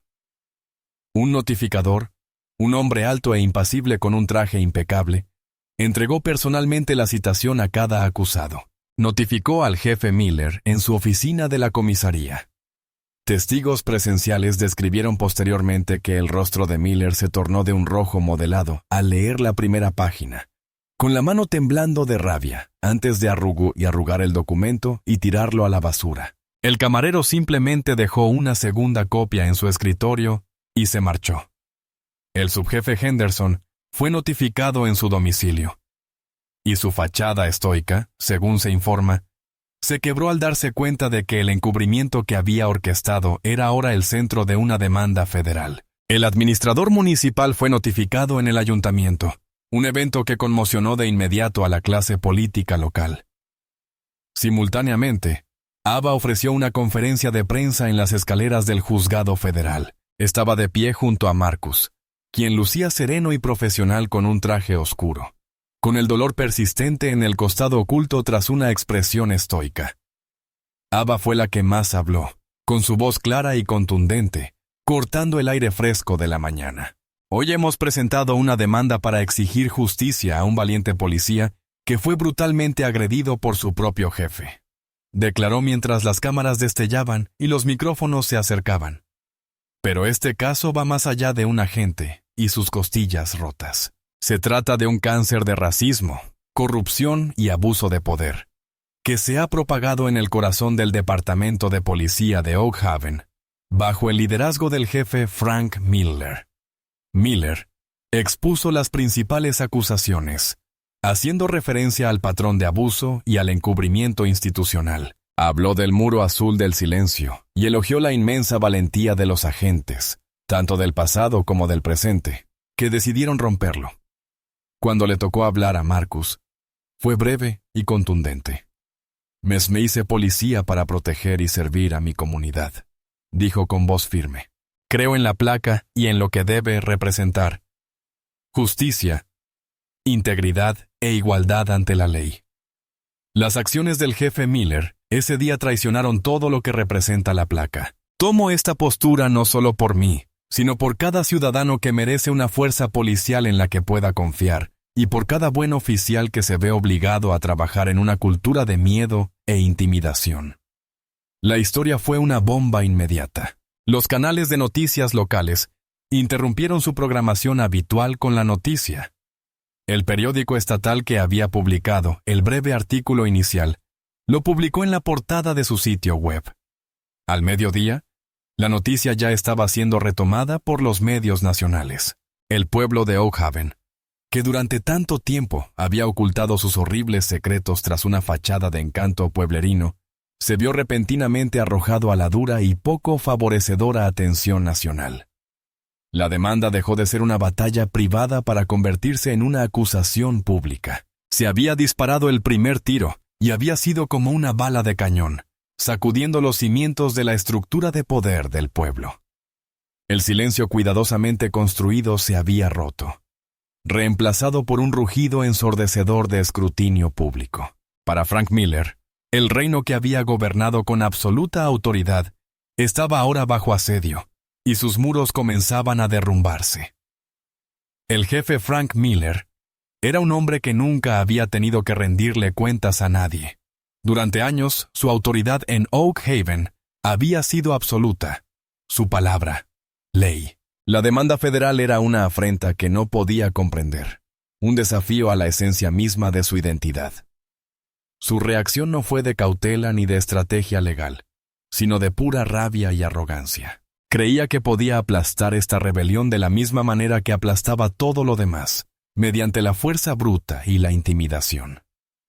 En contra del enérgico consejo de los abogados de la ciudad, presa del pánico, Miller insistió en dar su propia conferencia de prensa. La vio como su oportunidad de contraatacar, desacreditar personalmente a Marcus y reafirmar su dominio.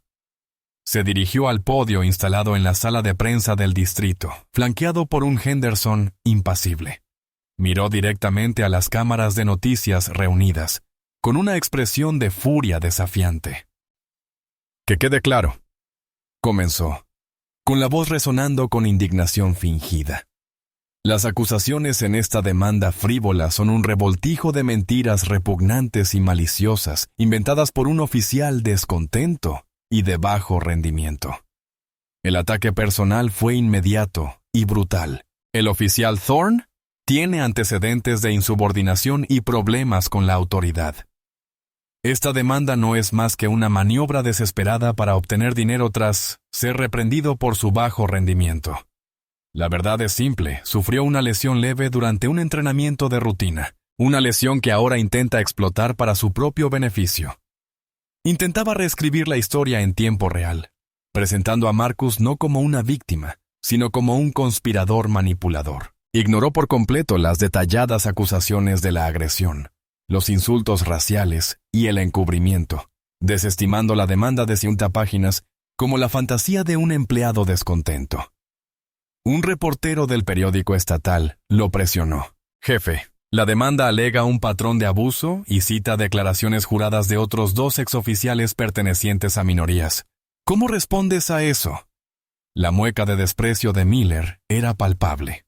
«No voy a tolerar difamaciones infundadas de exempleados que no supieron manejar la presión de este trabajo. Ser policía es duro. Hay gente que simplemente no está hecha para eso. Es más fácil culpar a otros de tus propios fracasos que mirarse al espejo». Estaba lanzando una amplia red de desprestigio, pintando a cualquiera que se le opusiera como débil e incompetente. Su arrogancia era impresionante.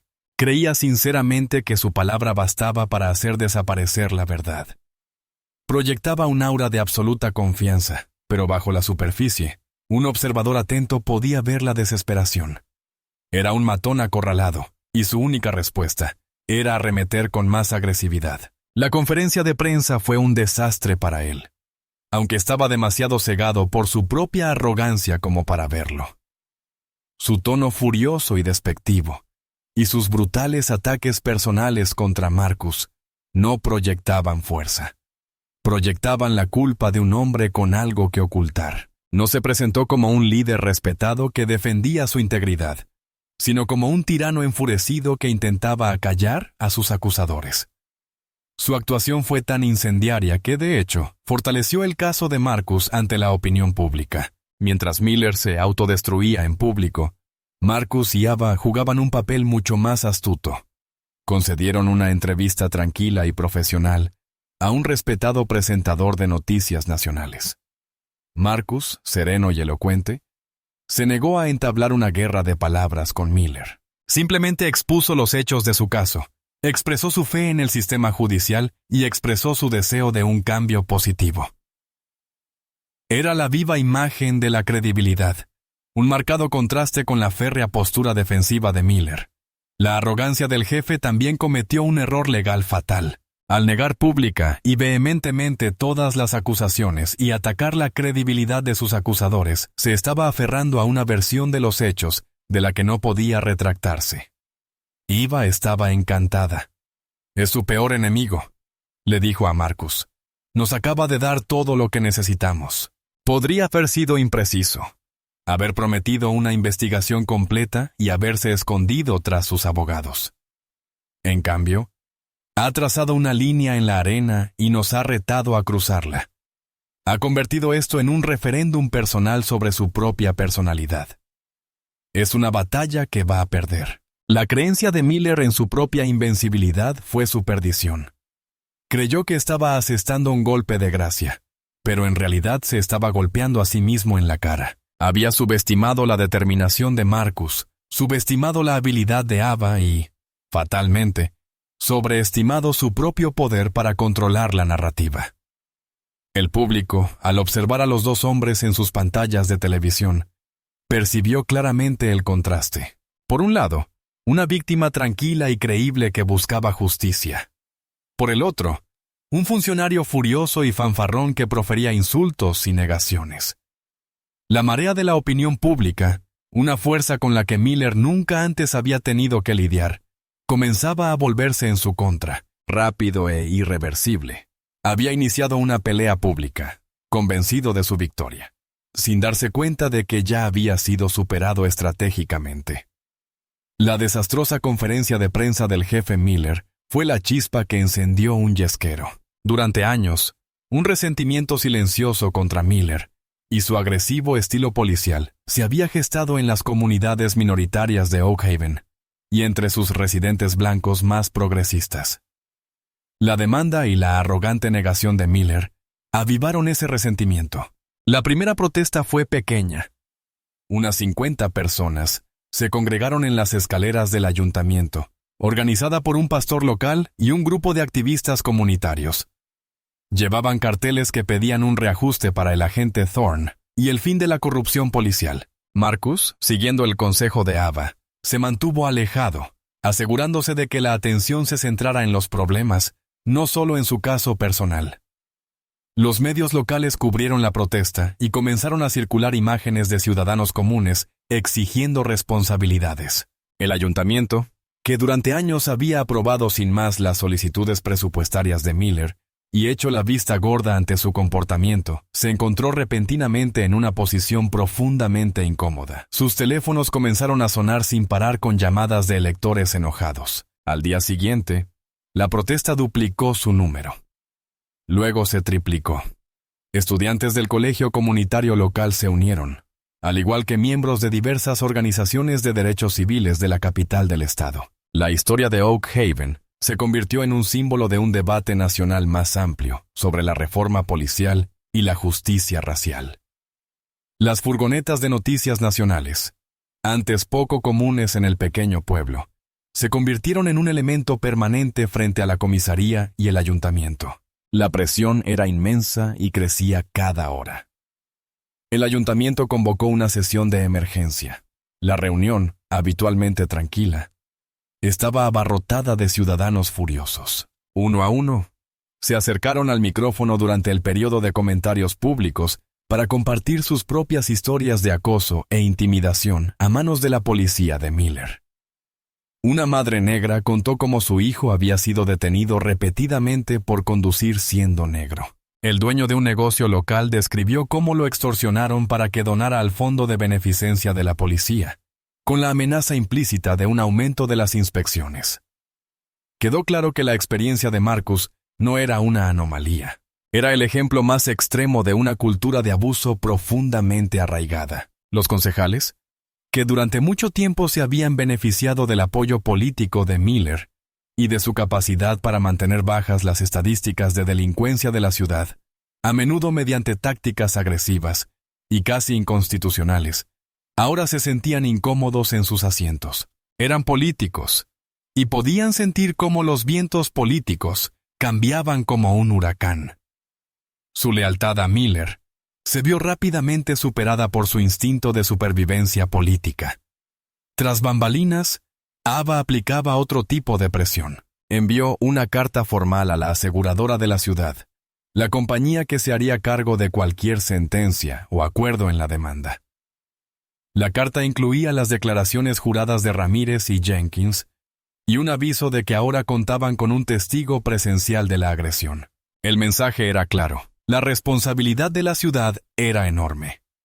Defender a Miller no solo suponía una responsabilidad política, sino una catástrofe financiera inminente. La compañía de seguros, una entidad pragmática sin lealtad a Frank Miller, comenzó de inmediato a presionar a la ciudad para que redujera sus pérdidas. Recomendaron encarecidamente a la ciudad que suspendiera a Miller de sus funciones y abriera una investigación independiente. La presión combinada del público, los medios de comunicación y su propia aseguradora fue insoportable para el ayuntamiento. Estaban atrapados. Apoyar a Miller ahora significaba distanciarse de sus votantes y arriesgarse a la ruina financiera. Al final de una larga y polémica sesión de emergencia, votaron por unanimidad colocar al jefe Frank Miller en licencia administrativa paga, en espera del resultado de una investigación independiente que llevará a cabo un juez retirado de un condado vecino. El subjefe Henderson fue nombrado jefe interino. una medida que no ayudó a calmar a los manifestantes que lo consideraban cómplice de Miller. El anuncio de la suspensión de Miller fue una gran victoria, un resultado tangible de su estrategia. El otrora intocable jefe había sido marginado. Para Marcus, viendo las noticias desde su casa, fue un momento de profunda, aunque incompleta, reivindicación. El hombre que lo maltrató e intentó silenciarlo ya no estaba en el poder. Este es un punto de inflexión crucial, le dijo Ava por teléfono. Han admitido que las acusaciones son lo suficientemente graves como para justificar su destitución. El muro se está resquebrajando, Marcus. Ahora solo tenemos que seguir presionando hasta que se derrumbe por completo. La comunidad, envalentonada por su éxito, no se rindió. Las protestas continuaron, exigiendo no solo la destitución permanente de Miller, sino también la de Henderson, y el establecimiento de una junta de supervisión civil para el departamento de policía. La demanda había hecho más que simplemente desafiar a un jefe corrupto. Había empoderado a toda una comunidad para exigir más de quienes juraron protegerlos. La presión, que antes se centraba en Marcus, era ahora un foco de luz que iluminaba toda la estructura podrida del departamento de policía de Oak Haven. La investigación independiente, dirigida por una jueza jubilada y sensata llamada Helen Sinclair, fue rápida y exhaustiva. A diferencia de la farsa de investigación de asuntos internos del departamento, la investigación de la jueza Sinclair fue contundente. Contaba con la plena autoridad del ayuntamiento y su reputación de integridad era inquebrantable. Requería citaciones judiciales, realizaba entrevistas rigurosas y, lo más importante, garantizaba el anonimato y la protección contra represalias a cualquier oficial en servicio que se presentara. Esa garantía fue la clave para romper el silencio. Al contar con un canal seguro y confidencial, los oficiales, que durante mucho tiempo habían temido la ira de Miller, comenzaron a hablar. Emily Hayes prestó su declaración en video al juez Sinclair. Un relato conmovedor que no dejó lugar a dudas sobre lo sucedido en el estacionamiento. El sargento Frank Miller, sin temer ya represalias inmediatas por parte del jefe, corroboró partes de la historia de Emily y detalló el papel de Henderson en la organización del encubrimiento. Otros oficiales presentaron sus propias historias sobre el acoso de Miller, sus comentarios racistas y su abuso de poder. El goteo de verdades se convirtió en un torrente. El informe final del juez Sinclair fue una crítica mordaz a todo el mandato de Miller como jefe. Concluyó que las pruebas respaldaban abrumadoramente las acusaciones de agresión de Marcus Thorne y su posterior encubrimiento.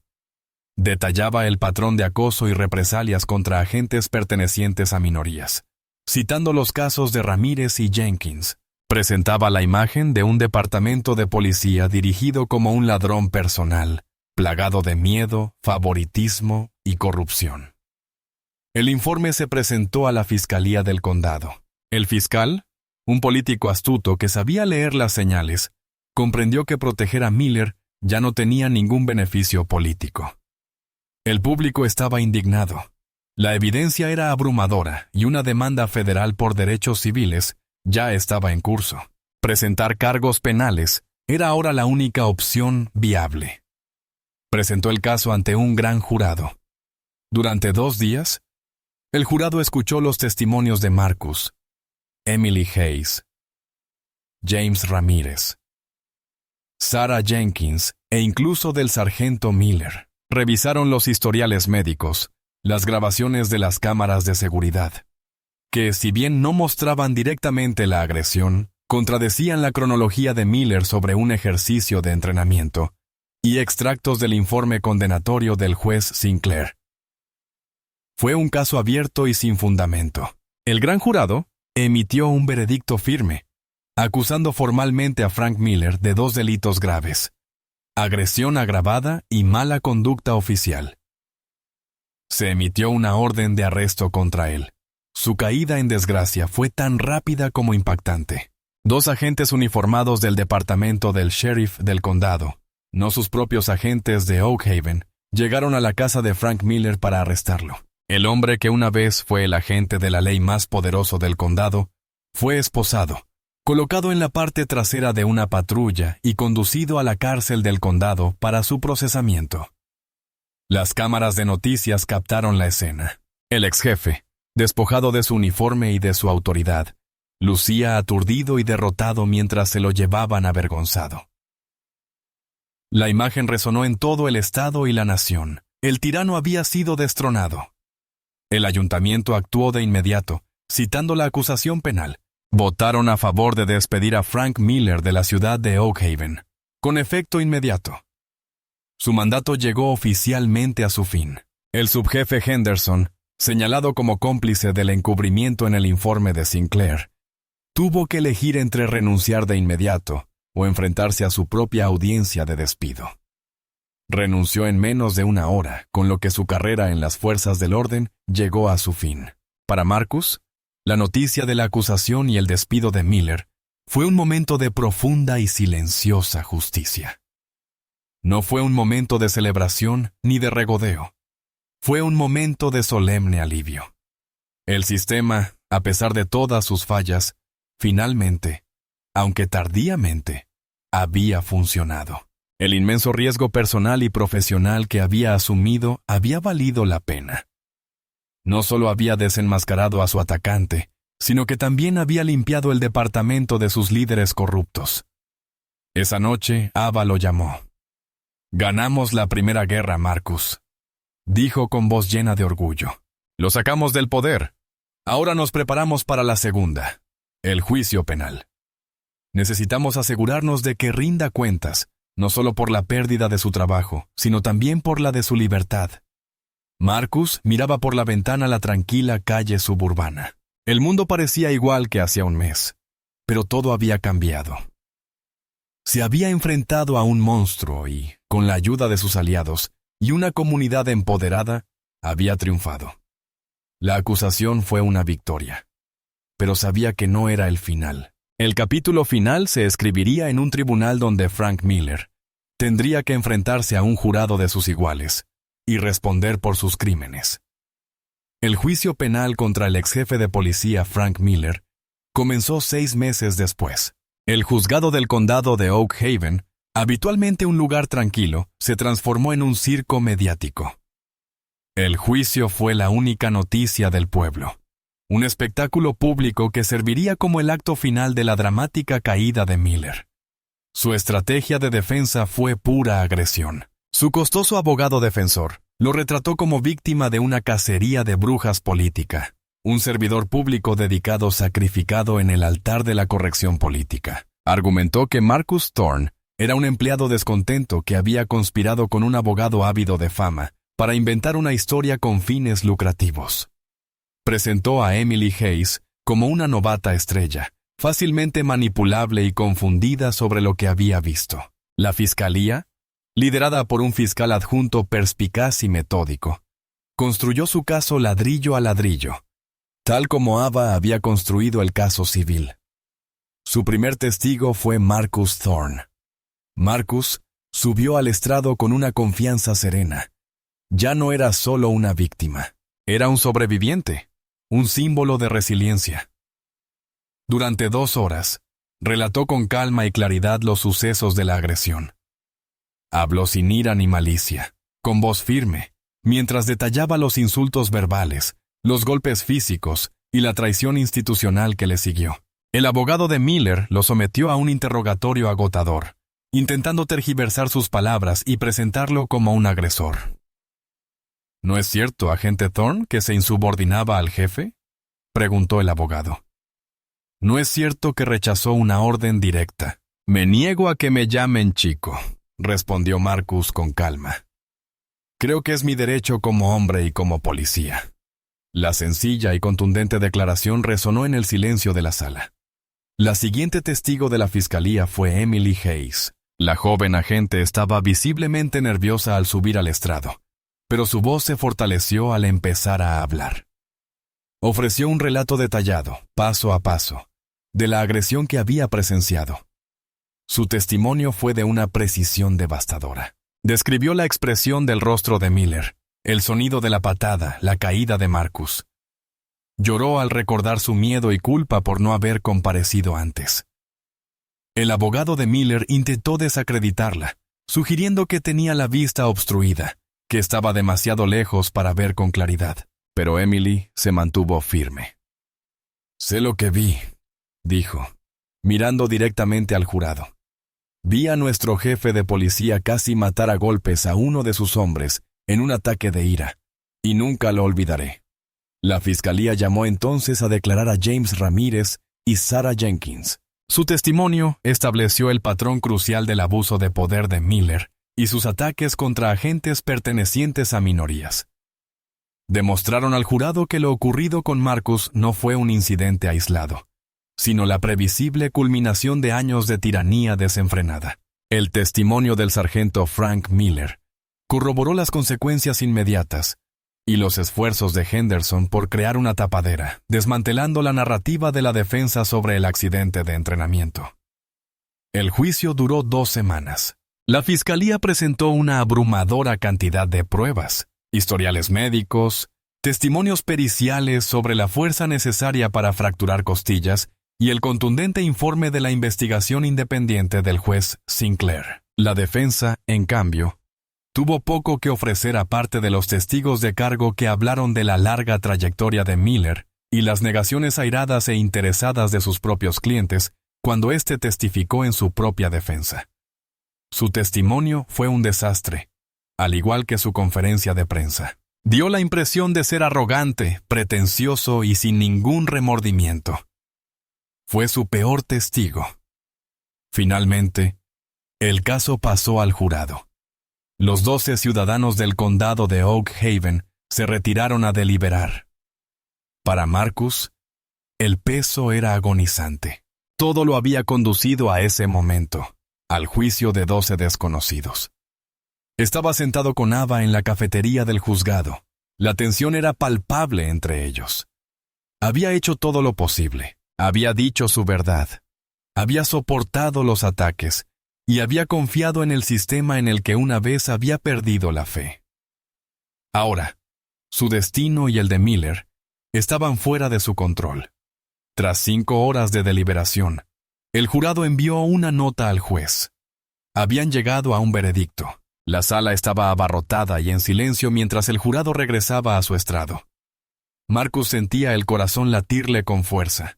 No miró a Miller, miró a la presidenta del jurado, una mujer de mediana edad con una expresión sombría y decidida.